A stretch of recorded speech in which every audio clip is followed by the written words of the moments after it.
masalah sakit lutut memang sangat stres. Nak-nak dekat raya ni kan. Yang mudah untuk melegakan sakit lutut. Sebelum tu, jangan lupa follow, like, share dan repost video.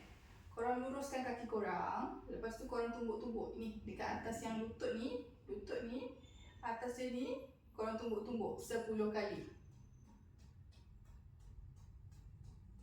10 kali tepuk, kita angkat semaksimum yang mungkin, yang mana boleh.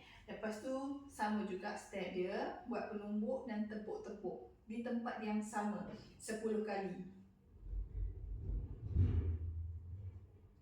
Yang ketiga adalah korang cari lubang dekat sini, lutut ni, korang buat cara macam ni, buat 10 kali dekat lubang 2. Luruskan lutut, buat step yang sama 10 kali.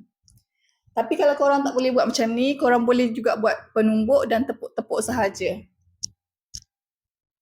di tempat yang ada lubang dekat lutut. Lepas tu bengkokkan sama juga 10 kali 4 set.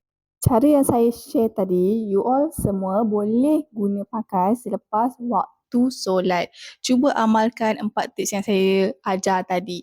Okey, buat selama 10 kali dan 4 set. Selamat mencuba. Raya nak dekat dah ni. Kongsikan dan cuba komen kalau korang dah buat.